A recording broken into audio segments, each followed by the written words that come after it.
কিছুক্ষণ পরে পরে বুঝতে পারছি আমি আর দাঁড়াতে পারছি না, তখন আমার হচ্ছে মাথাটা একটু ঘুরছে, একটু শুয়ে পড়ি, একটু এবার একটু জিটিয়ে নিই, এবার আর হচ্ছে না, এবার শরীরটা আর দিচ্ছে না।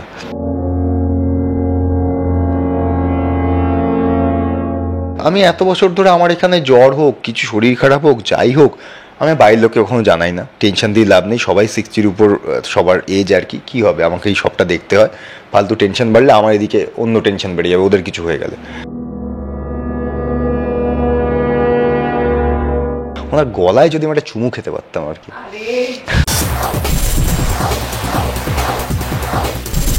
বড় হওয়ার সঙ্গে সঙ্গে আমরা দায়িত্ব শব্দটার সঙ্গে পরিচিত হতে শুরু করি, কিন্তু একটা সময় এমন চলে আসে যে পারিপার্শ্বিক সব কিছুর দায়িত্ব নিতে নিতে আমাদের নিজের জীবনের যে একটা দায়িত্ব আছে, প্রথমে নিজেদের দায়িত্বটা ঠিকমতো নেওয়া উচিত, পালন করা উচিত, সেটা ভুলে যাই। এবং সেটা যখন ভুলে যাই তখনই অনেক কিছু ওলটপালট হয়ে যায়। ঠিক এখন আমার সঙ্গে যিনি আছেন তার সঙ্গে সেটাই হয়েছেন। তিনি অত্যন্ত রেসপন্সিবল তার কাজের প্রতি, কিন্তু নিজের প্রতি নয় বলেই কিছুদিন আগে আপনারা একটা খবর দেখেছেন, রণজয় দা অসুস্থ হয়ে যান শুটিংয়ের মাঝেই, এবং অসুস্থ হওয়ার পর একদিনের ছুটি না নিয়ে আবার শুটিং ফ্লোরে ফেরা।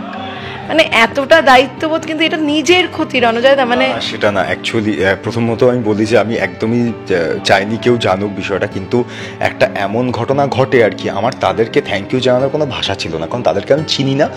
আমি শুধু জানি যে তারা আমাকে চেনে, আমার প্রফেশনের জন্যে তারা আমাকে চেনে, আমি তাদের কমপ্লেক্সেই থাকি, কিন্তু তাদেরকে আমি থ্যাংক ইউ কীভাবে জানাবো। তো আমি অতটা মানে আমি এতটা সেদিন না, হয় না কোনো সময় I just went with my emotion. আমি যখন বাড়ির লোকের কাছে শুনি, সায়নীর কাছে শুনি যে কত লোক এসেছিল পিকু, তুই জানিস, তোকে সবাই হসপিটালে নিয়ে গেল, অ্যাম্বুলেন্স করে এলো, তারা সবাই এই কমপ্লেক্সে থাকে। এবার how do I figure out, এবং আমি তো থাকবোও না, আমি বলবো কী করে থ্যাংক ইউটা। That's why I put a story যে থ্যাংক ইউ সো মাচ। এবং তারপরে এই লাস্ট আমি সোশ্যাল মিডিয়া নেই অনেক দিন, পুরোটাই সায়নীরা এখন দেখাশোনা করে। আমার যবে আবার ভালো লাগবে মনে হবে, আমার জন্মদিনের আগে আগে যদি মনে হয় তখন আবার আসবো, কি আমি জানি না, মানে আমি একটু বোর হয়ে গেছি সব কিছুর থেকে। এত আসলে অধিকাংশ লোক খুব ভান, আমার মনে হচ্ছে চারিদিকে সবাই খুব ভান করছে, কেউ রিয়াল নয়। তো আমি বলছি না আমি দারুণ মহাত্মা কিছু একটা, কিন্তু আমার অসুবিধা হচ্ছে তাই আমি অফ নিয়েছি। তো সেটাও আমার একটু লেখার ছিল, বিকজ সায়নীদের কাছে প্রচুর SMS আসতে থাকে, আর আমার ওনাদেরকে থ্যাংক ইউ বলার ছিল। So that's how this news came out. আর এরপরে আসি তোর পরের প্রশ্নে, প্রথম প্রশ্নে আসলে, যে আমি নিজের প্রতি খুবই দায়িত্ববান। হ্যাঁ, সত্যিই দায়িত্ববান, বিশ্বাস কর। মানে আমি তোকে বলছি যে ইটস বিন অলমোস্ট 7-8 ইয়ার্স আমি পুরোপুরি নিজে একা থাকি, ঠিক আছে। আমি রুম পার্টনারের সঙ্গে নিয়ে আমার সমস্ত জার্নি নিয়ে আমি একা আছি, সেইভাবে দেখতে গেলে 13 ইয়ার্স, বাট আমি পুরোপুরি একা থাকি ধর 7-8 বছর। সো এবার আমি এত বছর ধরে আমার এখানে জ্বর হোক, কিছু শরীর খারাপ হোক, যাই হোক, আমি বাইরের লোককে কখনো জানাই না। টেনশন দিয়ে লাভ নেই, সবাই 60-র উপর, সবার এজ আর কি, কী হবে, আমাকে এই সবটা দেখতে হয়। ফালতু টেনশন বাড়লে আমার এদিকে অন্য টেনশন বেড়ে যাবে, ওদের কিছু হয়ে গেলে। আর আমি নিজে কিন্তু ওভার কনফিডেন্ট যে আমার কিছু হবে না, কোনই হয়নি। আমি খুবই টেক কেয়ার করি নিজেকে, মানে আমার চুল থেকে শুরু করে আমার মানে এভরিথিং আমি খুব টেক কেয়ার করি, সত্যিই করি। খাওয়া দাওয়া আমি মেনটেন করি, ঠিক আছে। আমি ভুলভাল কোনো কিছু খাই না, আমি যথেষ্ট পরিমাণে ফল, চিকেন, ভাত, মাছ আমি সব খাই। কোনো কাজের জন্য কোনো সময় ভাত মাছ হয়তো অফ রাখতে হয়, যেমন একটা কাজের জন্য এখন অফ রেখেছিলাম, কিন্তু আমি অবহেলা করি না কখনো নিজেকে, যাই হয়ে যাক, কারণ আলটিমেটলি এটা করে আমায় খেতে হবে বস। তোমার বাইরেটা তুমি রাখছো, কিন্তু মনের ভেতরটা, নিজের মানে আসল যেখানটায় রাখলে আসলে পুরোটা ঠিকঠাক হবে, সেইটার কেয়ার কি করো নাকি? সেটা অবধি পারি আমার কন্ট্রোলে থাকে, তত অবধি আমি কন্ট্রোলে রাখতে পারি। যেখান থেকে ওটা আমার কন্ট্রোলের বাইরে চলে গেল, যেখানে মনটা মাথাকে বেশি করে ওভার পাওয়ার করে ফেললো, সেটা তো আমার কন্ট্রোলের বাইরে। So I can't help that. ওটা আমি হেল্প করবো কি করে? মানে যেটা আমি একটু আগেও তুমি বলছিলে, এবং অনেকেই পড়েছেন জানেন, যে তুমি বাড়ি গিয়ে আর কি ফেন্ট হয়ে যাও, তার আগে এখানে বসেও পড়ো, কিন্তু তার পরের দিন, সেদিন হসপিটালে নিয়ে যাওয়া হয়, তার পরের দিন যে ছুটি নেওয়া, সেটা তুমি নিলে না। মানে সেদিন শ্রীজিৎদাকে আমি হসপিটাল থেকে সকালবেলা যখন আমি আসি, আমি এসে আমি ফোন করি শ্রীজিৎদাকে, যে শ্রীজিৎদা তুমি বলো কি করবে। ও শ্রীজিৎদা আমাকে বলে যে তুই পারবি কি না তুই বল। তুই যেরকমভাবে বলবি আমরা কিন্তু সেইভাবে আমরা ভাববো। আমি বললাম গল্পের কী হবে? বলছে অবশ্যই একটা অন্য কিছু খাঁচা জিনিস ঢোকাতে হবে, কারণ যে গল্পের মোড়কটা এটা তো একটা মানে কয়েকদিন পরে জি বাংলায় একটা রোম্যান্টিক গল্প এসছে, ঠিক আছে?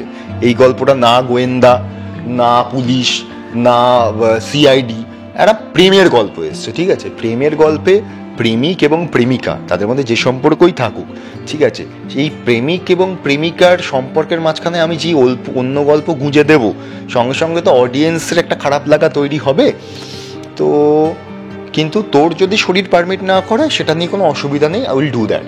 আমি সেটা শুনে বলি যে দেখো এটা তো আমাদের সকলেরই কাজ, মানে এরকম বিষয় না। আমি রাত্রিবেলা আমার দুটো হাতে চ্যানেল করা হয়, ওই ইন্টারভেনাস, স্যালাইন, তারপর আরও অনেক ওষুধ ফষুধ সব যায়।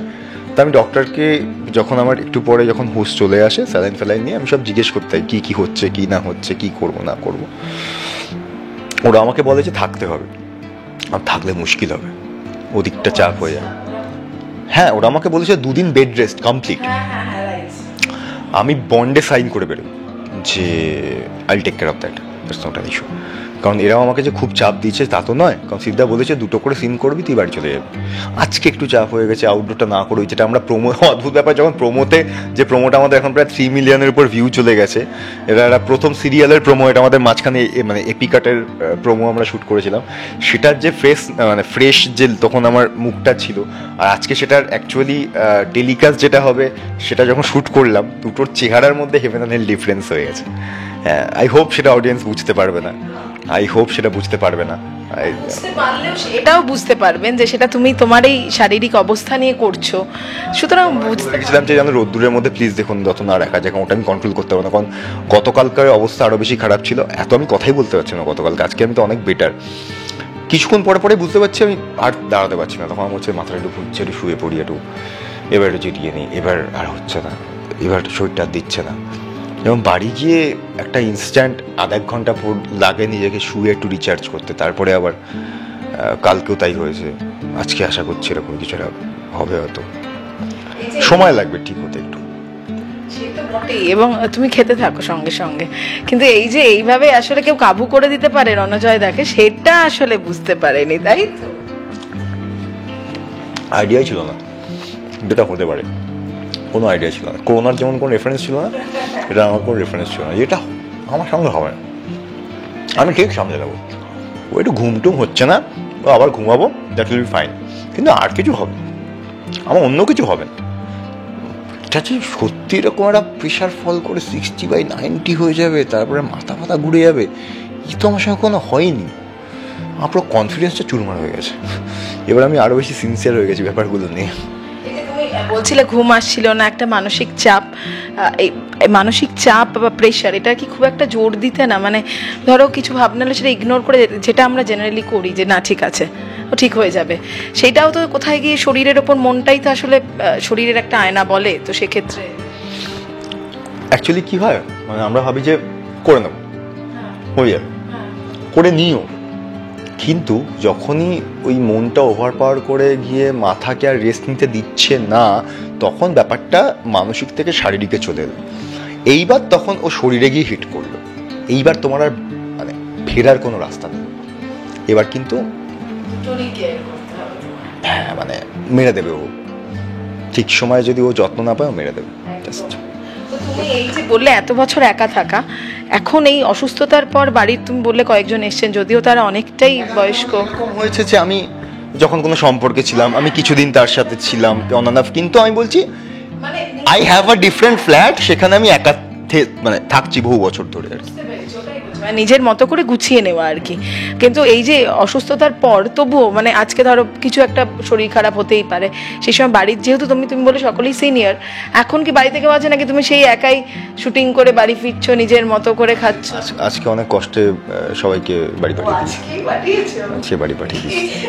কনভিন্স করিয়ে দেন আমি ঠিক আছে। 3 দিন ধরে ছিল। আরে আমার খুব টেনশন হয়, তারা থাকলে আমার উল্টে টেনশন হয়, কারণ তারা টেনশন করবে দেখে।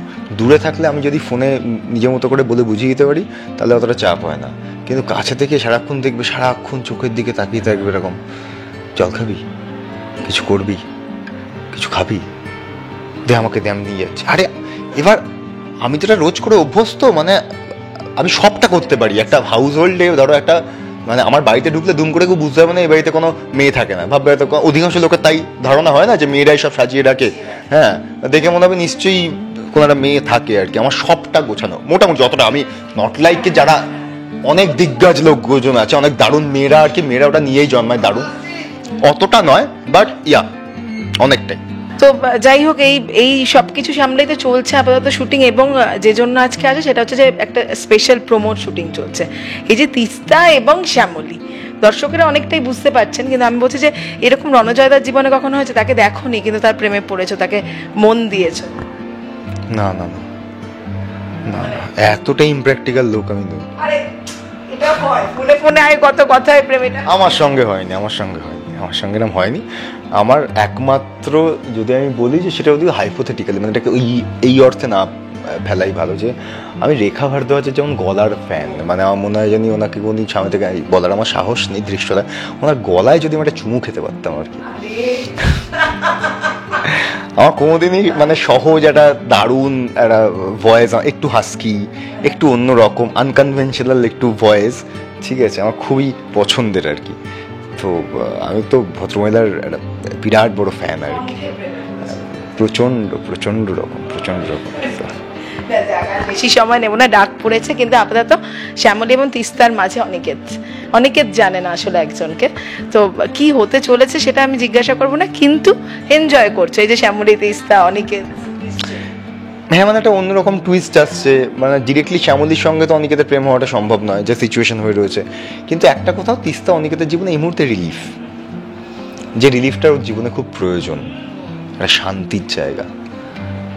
এইটা একটা অদ্ভুত বাজে যোগ মনে পড়েছে, যেমন তিস্তা একটা অদ্ভুত ওর জীবনে শান্তির জায়গা, এই রণজয়ের জীবনে এরকম একটা কিছু। তাই জিজ্ঞাসা করছে তোমার জীবনে কে গো এখন রিলিফ, একটু শুনি কি কে, আমি বলছি না কি রিলিফের জায়গা। যদি এরকম হতো, আমি বলছি যদি এরকম হতো, হ্যাঁ, তাহলে হয়তো একটা এরকম আমি বলবো যে এই মুহূর্তে বলবো না, আমি এমনিতেও রণজয়দার জীবনে রিলিফের জায়গাটা কি কি কে, সেটা যে যা কিছু হতে পারে, কোনো পোষ্য হতে পারে, এনিথিং। রিলিফের জায়গাটা কি আমি অ্যাকচুয়ালি এখনো সার্চ করছি, কারণ বিভিন্ন সময় বিভিন্নটা মনে হয়। I am still on search. কখনো পাহাড় মনে হয়, কখনো বই মনে হয়, কখনো একা মনে হয়, কখনো গাড়ি চালিয়ে রাত্রিবেলা বেরোনো মনে হয়। আমি জানি না, আমি এখনো সার্চ করছি, ওটা আমি খুঁজছি। আমি এখনো কোনো স্থির সিদ্ধান্তে উপনীত হইনি।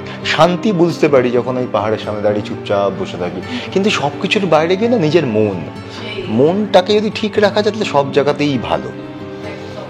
এখন একা থাকাটা উপভোগ করছো নিজের মতো করে? আমি বহু বছর তো এমনিতেও একা থাকি, আমি কোথাও গিয়ে এনজয় করি, কারণ খুব বেশিক্ষণ পরে গিয়ে আমি আর প্রচুর লোকের সঙ্গে, আমি এমনি খুব সোশ্যালি অকওয়ার্ড পার্সন, খুবই সোশ্যাল অকওয়ার্ড। আমি পালিয়ে যেতে পারলে মানে আমি বাঁচি। হ্যাঁ, খুব খুব খুব খুব চেনাশোনা লোকজনের প্রিমিয়ার ছাড়া আমি যাই পর্যন্ত না, কোথাও দেখা যায় না আমাকে, কোথাও দেখা যায় না। আমি, এবং এটা নিয়ে আমার কোনো আফসোস নেই, আমি এটা উইলিংলি করি, আমি এটাতে খুব খুশি থাকি। সচেতনভাবে যে তুমি করো সেটা বোঝা যায়, এবং মনের কাছাকাছি জায়গায় যেতে দেখেছি আমি রণজয়দাকে, খুব কাছাকাছি যারা, এবং সেটা নিয়েই কথা বলে, না হলে তার বাড়তি বলেও না রণদা, সেটাও কি যায় আসে। Thank you so much. আপাতত অনিকেতের জীবনে ভালো একটা মানুষ এসছেন, মানে সে ফিল করছে, কিন্তু রণজয়দা ভালো থাকুক আগে, আমাদের এটা মানুষের কথা তো পরে বলবো, কিন্তু আগে সুস্থ। থ্যাংক ইউ সো মাচ, খেয়াল রাখো। থ্যাংক ইউ, আমি রাখছিও। হ্যাঁ, মানে হ্যাঁ, আমি প্রচুর মেসেজ পাই রোজ, আমি ওর মাধ্যমে আপনাদেরকে জানাচ্ছি যে আমি সোশ্যাল মিডিয়াতে ডিরেক্টলি অ্যাক্টিভ নই, এটার জন্য প্রচুর মেসেজ সায়নী পায়। তো যেহেতু অফিসিয়ালি সমস্তটা ওই হ্যান্ডেল করছে, আমি যাই আগে দেখতাম স্টোরি ফুরি তো অবশ্যই দেখতাম, সেগুলো এখন কিছুই দেখে উঠতে পারছি না, আমার ভালো লাগছে না, সব কিছু থেকে আমি একটু ডিস্টেন্স মেনটেন করছি। আবার যদি কখনো ফিরে আসি অবশ্যই আসবো, এরকম নয়, হয়তো অতটা স্ট্রং না হলেও বাট মোটামুটি অন অ্যান্ড অফ থাকবে, কিন্তু সেটা কবে আমি এখনও জানি, যবে মন চাইবে করবো। আর তার মাঝখানে আপাতত এই কাজটা আমার চলছে, এটা রোজ দেখা যায় জি বাংলার পর্দায়, কোন গোপনে মন ভেসেছে, সোম থেকে শনি রাত 8:30টায়। অবশ্যই দেখুন, অনেক কষ্ট করে কাজ করছি, বুঝতেই তো পারছেন, বন্ড ফন্ড সই করে কাজ করতে এসেছি এবার। এবং তার সঙ্গে আমাদের খুব শীঘ্রই একটা মহাপর্ব হতে চলেছে, যে প্রোমোটা আজকে আমরা শ্যুট করছি, it will B a very interesting পর্ব, কারণ এখানে শ্যামলী ফাঁসতে চলেছে, কারণ অনিকেত ডাকছে তিস্তাকে, এবং লাইভ কি হবে। Thank you. Tollywood focus Kolkata চ্যানেলটি আপনাদের ভালো লাগলে লাইক করুন, সাবস্ক্রাইব করুন এবং আপনাদের প্রিয় ভিডিওটি অবশ্যই শেয়ার করুন। Tollywood focus Kolkata.